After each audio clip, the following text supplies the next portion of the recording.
सभी को नमस्कार। मैं माला सिंह उत्तर प्रदेश मेरठ से।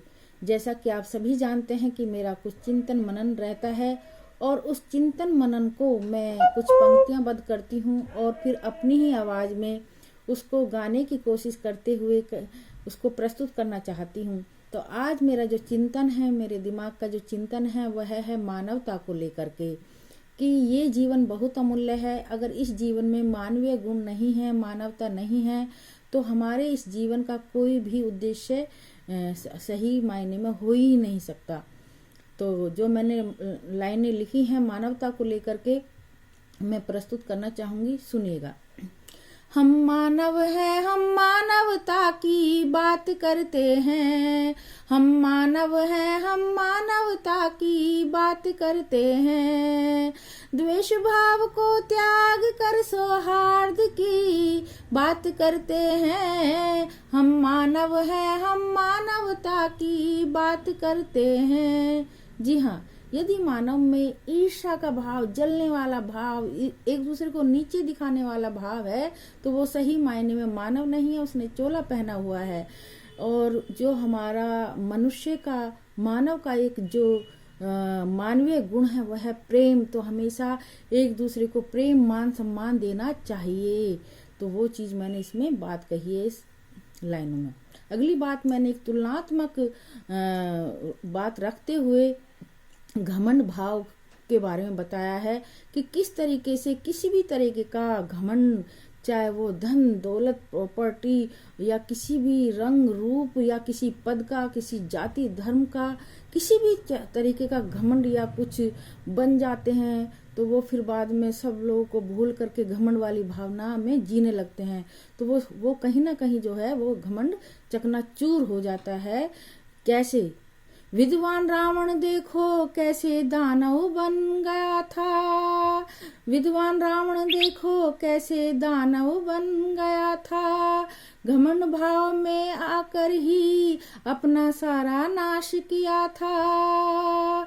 हम तो सिर्फ नम्रता की बात करते हैं। हम मानव हैं, हम मानवता की बात करते हैं। अगली बात कही है कि मेरा मानवीय जो गुण होता है हमारा, वो एक यूनिटी होना चाहिए, एकता के भाव होना चाहिए। किस तरीके से जो एक संगम होता है, एकता होती है, वो पूरी दुनिया के लिए किस तरीके से मिसाल बनती है।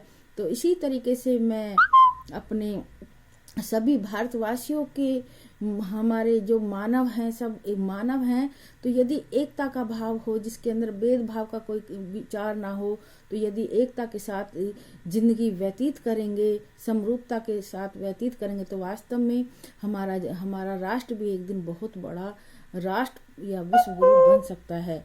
तो इसमें मैंने बात दर्शाने की कोशिश की है कि गंगा यमुना सरस्वती का संगम जब हो जाता है, गंगा यमुना सरस्वती का संगम जब हो जाता है, पूरी दुनिया के लिए तीर्थ वह बन जाता है। आओ हम भी एकता की बात करते हैं। आओ हम भी एकता की बात करते हैं। हम मानव हैं, हम मानवता की बात करते हैं। मानव के अंदर यदि परोपकार की भावना न हो, केवल ठगने की विद्या हो और जहाँ से उसको लालच मिले उससे संबंध बना लिया और फिर और बस केवल लालच और अपने अंदर से कोई परोपकार की, कोई एहसान की बात ही ना हो, तो फिर फायदा क्या इस मानव जीवन का। तो कहीं ना कहीं वो असल रूप में मानव नहीं है, उसने मानव का चोला पहना हुआ है। सुनिएगा अगली लाइन कि परोपकार के भाव हम कैसे सीख सकते हैं, क्योंकि प्रकृति हमारे चारों तरफ है।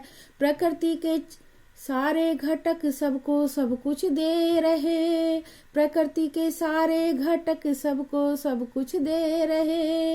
इसके बदले में न किसी से ले रहे।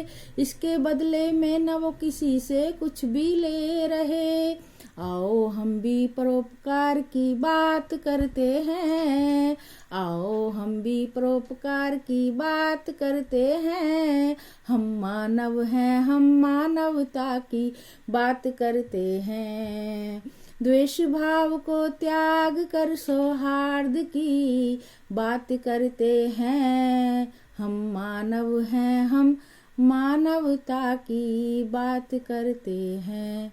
जी हाँ, हम मानव हैं, हमें मानवीय गुण हमेशा रखने चाहिए अपने अंदर, मानवता को नहीं खोना चाहिए। यदि हम ऐसा जिएंगे तो हम हर वक्त आनंद की अनुभूति करेंगे और हमारा जीवन सफल हो जाएगा। धन्यवाद।